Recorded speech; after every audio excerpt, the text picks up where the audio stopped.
वाशिमच्या कारंजा बाजार समितीमध्ये विक्रीसाठी आणलेला भुईमुग भिजल्यानं शेतकऱ्यांचं मोठं नुकसान झालं। भुईमुगाच्या शेंगा पावसाच्या पाण्यातून वाहून गेल्यानं शेतकऱ्यांना आर्थिक फटका बसला।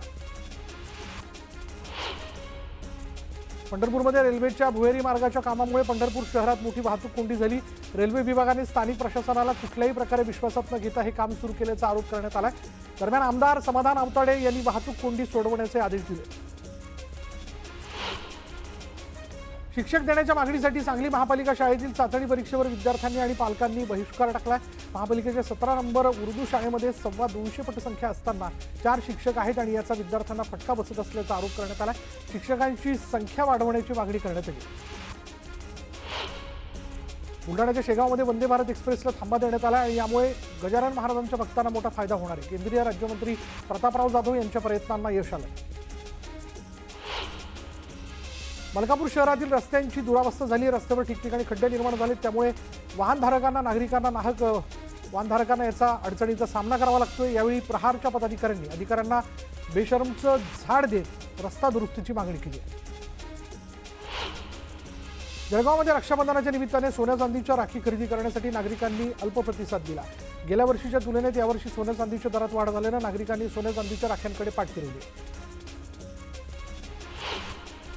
गुहागर चिपळूण रस्त्याची दुरावस्था झाली। रस्त्यातील वळणावर भले मोठे खड्डे पडल्यानं गाडी चालवणं फारच जिकिरीचं झालंय। गणपतीपूर्वी खड्डे न भरल्यास रास्ता रोको आंदोलन करण्याचा इशाराही गावकऱ्यांनी दिला। कोल्हापूरच्या कसबा-बीड गावात ग्रामस्थ अक्काताई आनंदा जाधव यांनी एका बेड्याचा शोध लावलाय आणि मळ्याच्या शेतात निशिगंधाची भांगलन करत असताना त्यांना हा बेडा सापडला। बेडा यादवकालीन असून तो साधारण 1.7 सेंटीमीटर लांब आहे आणि 3.75 ग्रॅम वजनाचा आहे। सांगली जिल्ह्यात 15 वर्षांची कालमर्यादा ओलांडलेल्या टॅक्सींनी आता 5 वर्षांची मुदतवाढ टॅक्सींना देण्याचा निर्णय स्थानिक प्रशासनाने घेतला आणि या निर्णयामुळे सांगली जिल्ह्यातील 1000 वाहनांना पुन्हा 5 वर्षांची मुदतवाढ देण्यात येणार आहे आणि या निर्णयाचं सांगली जिल्हा टॅक्सी मॅक्सी कॅब पंचायतकडून स्वागत करण्यात आलं। नांदेड जिल्ह्यातील एका गावात कुत्र्यानं म्हशीचा चावा घेतला। नंतर काही दिवसातच ती आजारी पडून तिचा मृत्यू झालाय। मात्र या म्हशीचं दूध पिणारे ग्रामस्थ मात्र कमालीचे हैराण झाले। जवळपास अख्ख्या गावानं म्हणजे 180 जणांनी रेबीजची लस घेतली आहे। दौंड तालुक्यात असणाऱ्या नांदगावमधील एका शेतात रानडुकरांसाठी लावण्यात आलेल्या पिंजऱ्यात चक्क बिबट्या अडकला। यावेळी या बिबट्याला पाहण्यासाठी रस्त्याच्या कडेला बघ्यांची गर्दी जमली होती। श्रावण मासात निसर्गाचा अद्भुत चमत्कार या ठिकाणी बघायला मिळाला। रायगड जिल्ह्यातील महाड तालुक्यातील शिरगाव इथल्या एका व्यक्तीच्या घरात एकाच झाडावर तब्बल 36 ब्रह्मकमळे उमलली आहेत आणि यावेळी हा अनोखा नजारा पाहण्यासाठी परिसरातील नागरिकांनी मोठी गर्दी केली होती। मुरबाड तालुक्यातील धसई इथे बिबट्यानं रात्रीच्या वेळेस एका घराच्या आवारात बसलेल्या कुत्र्यावर हल्ला केला आणि त्याची शिकार करून त्याला जंगलात घेऊन गेल्याची घटना सीसीटीव्ही कॅमेऱ्यात कैद झाली। नाशिकच्या जयभवानी रोड परिसरात बिबट्याची दहशत पाहायला मिळते। गेल्या काही दिवसांपासून या परिसरात बिबट्या फिरत असल्यानं स्थानिक नागरिकांवर गस्त घालण्याची वेळ आली आहे। नागरिकांना घराबाहेर पडणं देखील मुश्किल झालं। चाळीसगावात जिल्हा परिषदेच्या वतीनं जिल्हा परिषद आपल्या दारी तक्रार निवारण सभेचं आयोजन करण्यात आलं होतं। या तक्रार निवारण सभेत नागरिकांनी अक्षरशः तक्रारींचा पाऊस पाडला। 150 पेक्षा अधिक नागरिकांनी मुख्य कार्यकारी अधिकारी आणि आमदारांसमोर आपल्या तक्रारींचा पाढा वाचला। जळगावच्या चाळीसगावातील कृषी उत्पन्न बाजार समितीमधील नोकर भरतीला स्थगिती देण्यात आली। जिल्हा उपनिबंधकांकडून नोकर भरतीला स्थगिती देण्यात आली। सिंधुदुर्गच्या मालवण कुंभार बाठमधील आंब्याच्या बागेत देवगड हापूस कलमांना मोहर आलाय। जुलै महिन्यातच हा मोहर आल्यामुळे आश्चर्य व्यक्त केलं जाते। थंडीच्या हंगामात नोव्हेंबर महिन्यात येणारा मोहर जुलै महिन्यातच आलाय। आता एक ब्रेकिंग न्यूज की भाजप आमदार गोपीचंद पडळकर यांच्या एका कार्यकर्त्याचं अपहरण करून त्याला बेदम मारहाण करण्यात आल्याची धक्कादायक घटना समोर आली आहे। शरणू हांडे अपहरण प्रकरणातील आरोपींना 4 दिवसांची पोलीस कोठडी सुनावण्यात आली। आरोपी अमित सुरवसे याच्यासह 4 जणांना पोलीस कोठडी सुनावण्यात आली असून आरोपीकडून कोयता, हॉकी स्टिक, साडी ब्लेड, पान आदी एकूण 25 शस्त्र पोलिसांनी हस्तगत केले।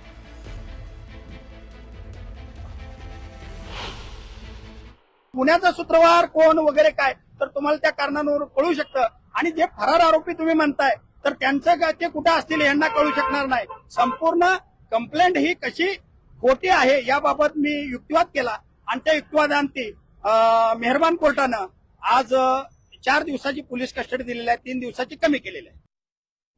आणि पुन्हा एकदा 36 जिल्ह्यांमधल्या इतरही घडामोडी. एकनाथ खडसे यांची जावई प्रांजल खेवलकरांविरोधात नाशिकमध्ये आंदोलन करण्यात आलं. भाजपच्या वतीने खेवलकरांच्या प्रतिमेला जोडे मारत आंदोलन करण्यात आलं. जळगावच्या धरणगावात एकनाथ खडसेंविरोधात आंदोलन करण्यात आलं. यावेळी महायुतीच्या पदाधिकाऱ्यांनी त्यांच्या प्रतिमेला जोडे मारत निषेध केला. रुपाली चाकणकरांबाबत बेताल वक्तव्य केल्यानं जोरदार घोषणाबाजी करण्यात आली.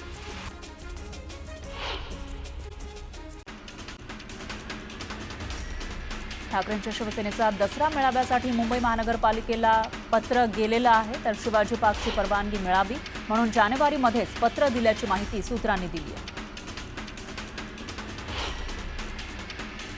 आमदार रोहित पवार आणि गोपीचंद पडळकर यांच्यामध्ये जुंपल्याचं पाहायला मिळतं. तर कार्यकर्त्यांच्या राड्यानंतर दोघांनी एकमेकांवर आरोप प्रत्यारोप केले आणि रोहित पवार गुंड असल्याचा आरोप पडळकरांनी केला.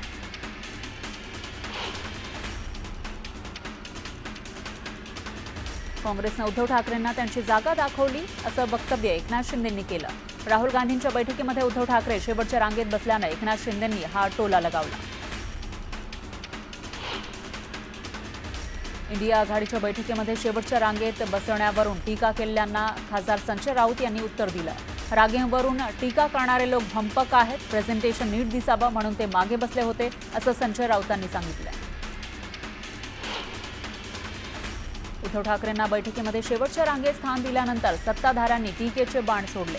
उद्धव ठाकरेंना मागे बसवणं हा महाराष्ट्राचा अपमान आहे अशी टीका मंत्री आशिष शेलार यांनी केली. उद्धव ठाकरे शेवटच्या रांगेत बसवण्यावरून सुरू असलेला वाद निरर्थक आहे, हा निव्वळ बालिशपणा आहे असं खासदार सुप्रिया सुळे म्हणाल्या. सुप्रिया सुळे पुढे बसतात, त्यांना त्यांचं महत्त्व वाढवायचंय, राजकारण काय आहे ते समजून घ्या असं म्हणत खासदार नरेश म्हस्के यांनी खासदार सुप्रिया सुळेंवर निशाणा साधला. कोकणात रामदास कदम विरुद्ध भास्कर जाधव संघर्ष पेटलेला आहे. योगेश कदम यांच्या विरोधात भास्कर जाधवांनी भर सभेत उमेदवारच जाहीर केला. आमदार व्हायचंय तर दापोली मतदारसंघात कामाला लागा, तुम्ही आमदार झालात असं समजा असा सल्ला भास्कर जाधव यांनी सहदेव बेटकर यांना दिला. पुणे जिल्ह्यामध्ये नव्यानं 3 महापालिका कराव्या लागणार आहेत असं मोठी घोषणा उपमुख्यमंत्री अजित पवार यांनी केली आहे. मांजरी, फुरसुंगी, उरोळी देवाची या भागामध्ये 1 पालिका आणि चाकण हिंजवडी भागात 1 पालिका करावी लागणार असल्याचं ते म्हणाले. बारामतीची तुलना चाकणशी करू नका, चाकणला महानगरपालिका करायचा विचार आहे असं म्हणत अजित पवारांनी कार्यकर्त्यांची समजूत काढण्याचा प्रयत्न केला. राहुल गांधींनी निवडणूक प्रक्रियेमध्ये मोठा घोळ झाल्याचा आरोप केला होता. त्यानंतर काँग्रेसच्या नेत्या यशोमती ठाकूर यांनी राज्य सरकारवर हल्लाबोल केला. ज्याचे उत्तर निवडणूक आयोगानं दिलं पाहिजे त्याचे उत्तर भाजपचे नेते देत आहेत. मतांची चोरी केली असं दिसतंय अशी टीका ठाकूरांनी केली. मंत्री प्रताप सरनाईक यांची अँटी करप्शन ब्युरोकडून चौकशी करण्याची मागणी रिक्षा संघटनेनं केली आहे. रॅपिडो कंपनीकडून कोट्यावधी रुपये घेऊन कंपनीच्या फायद्याचे निर्णय घेतल्याचा आरोप रिक्षा चालकांनी केला आहे. तर तात्काळ मंत्रिपदाचा राजीनामा देण्याची मागणीही करण्यात आली.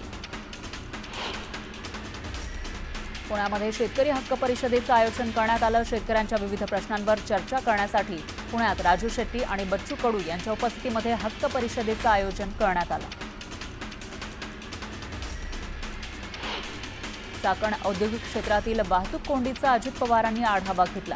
अजित पवारांनी मोबाईलमध्ये अधिकाऱ्यांना रस्त्यावरील खड्ड्यांचे फोटो दाखवत अपघातांबाबत खंत व्यक्त केली. धाराशिवमध्ये तंत्रज्ञान मार्गदर्शन मेळाव्यामध्ये मंत्री चंद्रशेखर बावनकुळे यांनी शेतकऱ्यांना मार्गदर्शन केलं. शेतीसाठी AI तंत्रज्ञानासाठी पंतप्रधान मोदींनी 13,000 कोटींची तरतूद केल्याची माहिती बावनकुळेंनी दिली. सोमनाथ सूर्यवंशी प्रकरणामध्ये परभणी पोलिसांनी गुन्हा दाखल केला आहे. सुप्रीम कोर्टाच्या आदेशानंतर हा गुन्हा दाखल झालाय. मात्र गुन्ह्यामध्ये आरोपींची नावं न घेतल्यानं नागरिकांनी रास्ता रोको आंदोलन केलं. आरोपींची नावं समाविष्ट करण्याची मागणी यावेळी करण्यात आली. मराठी शाळा वाचवण्यासाठी काढल्या जाणाऱ्या मोर्चाला पोलिसांनी परवानगी नाकारली. माहीम परिसरातील शेवटची मराठी शाळा पाडली जात असल्याचा विरोध करण्यासाठी स्थानिक नागरिकांकडून मोर्चा काढला जाणार होता. मात्र जमावबंदीचा नियम दाखवत पोलीस प्रशासनानं उद्या होणाऱ्या मोर्चाला परवानगी नाकारली. कल्याण डोंबिवलीमधील अनेक रस्त्यावर खड्ड्यांचं साम्राज्य पाहायला मिळतंय. याचा नागरिकांना त्रास होतोय. मात्र पालिकेच्या अधिकाऱ्यांचं दुर्लक्ष होत असल्यानं कल्याण डोंबिवलीकर संतप्त झाले. भिवंडी महापालिकेचे आयुक्त अनमोल सागर यांच्या आदेशानुसार शहरातील अतिक्रमणाविरोधात कारवाई सुरू करण्यात आली आहे. भादवड टेंघर ते कल्याण रोड परिसरामध्ये ही तोडक कारवाई करण्यात आली. शहापूरच्या माहुली किल्ल्यावर पर्यटनासाठी आलेले मुंबईतील 2 तरुण भरकटले होते. यावेळी जीवरक्षक टीमच्या जवानांनी तरुणांचा शोध घेऊन त्यांना सुखरूप किल्ल्यावरून खाली आणलं. वाशिमच्या मंगरुळपीर तालुक्यातील वनोजा गावाजवळून वाहणाऱ्या लेंडी नाल्याला पूर आला. त्यामुळे वनोजा आणि पिंजरला जोडणारा मार्ग बंद झाला. प्रशासनानं नागरिकांना सतर्क राहण्याचं आणि सुरक्षित स्थळी जाण्याचं आवाहन केलं. जालना जिल्ह्यामध्ये मागील 2 आठवड्यामध्ये सर्वदूर झालेल्या जोरदार पावसामुळे मध्यम आणि लघु प्रकल्पात पाण्याची आवक वाढली आहे. मागील आठवड्यामध्ये 12% असलेला पाणीसाठा या आठवड्यात 29% पोहोचला. यवतमाळ जिल्ह्यामध्ये मागील 15 दिवसानंतर पावसानं उघडीप दिलेली आहे. पिकांना पोषक ठरेल असा पाऊस पडल्यामुळे शेतकऱ्यांमध्ये समाधानाचं वातावरण दिसून येतंय. हिंगोली जिल्ह्यामध्ये पावसाची सुरुवात झाली आहे. हवामान विभागानं जिल्ह्याला येलो अलर्ट जारी केलेला आहे. जवळपास 10 ते 12 दिवसांच्या खंडानंतर जिल्ह्यात पावसाचं आगमन झालं. त्यामुळे नागरिकांमध्ये समाधानाचं वातावरण आहे. हिंगोलीच्या सेनगाव तालुक्यामध्ये झालेल्या मुसळधार पावसामुळे नदी नाल्यांसह ओढ्याला पूर आला. कापडसिंगी गावाजवळच्या ओढ्याला पूर आला. त्यामुळे रस्त्याच्या पुलावरून पाणी वाहू लागलं. त्यामुळे पुलावरून जाणारी वाहतूक ठप्प झाली. जळगावात रक्षाबंधन निमित्त सोन्या चांदीच्या राखी खरेदी करण्यासाठी नागरिकांनी अल्प प्रतिसाद दिला. गेल्या वर्षीच्या तुलनेत यावर्षी सोन्या चांदीच्या दरात वाढ झाली आहे. त्यामुळे नागरिकांनी सोन्या चांदीच्या राख्यांकडे पाठ फिरवली आहे. गुहागर चिपळूण रस्त्याची दुरावस्था झाली आहे. रस्त्यातील वळणावर भले मोठे खड्डे पडले. त्यामुळे गाडी चालवणं फारच जिकरीचं झालंय. गणपतीपूर्वी खड्डे न भरल्यास रास्ता रोको आंदोलन करण्याचा इशाराही गावकऱ्यांनी दिला. कोल्हापूरच्या कसबा बीड गावात ग्रामस्थ अक्काताई आनंदा जाधव यांना एका बेड्याचा शोध लागलेला आहे. तर मळ्याच्या शेतामध्ये निशिगंधाची भांगलन करत असताना त्यांना हा बेडा सापडला. बेडा यादवकालीन आहे. तो 1.7 सेंटीमीटर लांब आणि 3.75 ग्रॅम वजनाचा आहे. सांगली जिल्ह्यामध्ये 15 वर्षाची कालमर्यादा ओलांडलेल्या टॅक्सींना आता 5 वर्षांची मुदतवाढ देण्याचा निर्णय स्थानिक प्रशासनानं घेतलाय. या निर्णयामुळे सांगली जिल्ह्यातील 1000 वाहनांना पुन्हा 5 वर्षाची मुदतवाढ दिली जाणार आहे. या निर्णयाचं सांगली जिल्हा टॅक्सी मॅक्सी कॅब पंचायतकडून स्वागत करण्यात आलंय.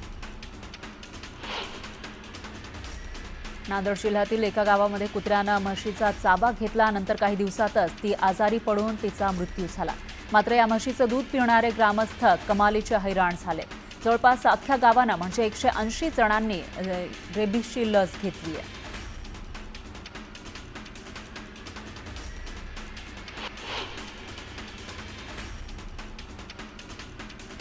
दौंड तालुक्यामध्ये असणाऱ्या नांदगावमधील एका शेतामध्ये रानडुकरांनी लावण्यात आलेल्या पिंजऱ्यामध्ये चक्क बिबट्या अडकला. त्यावेळी या बिबट्याला पाहण्यासाठी रस्त्याच्या कडेला बघ्यांची गर्दी जमली होती.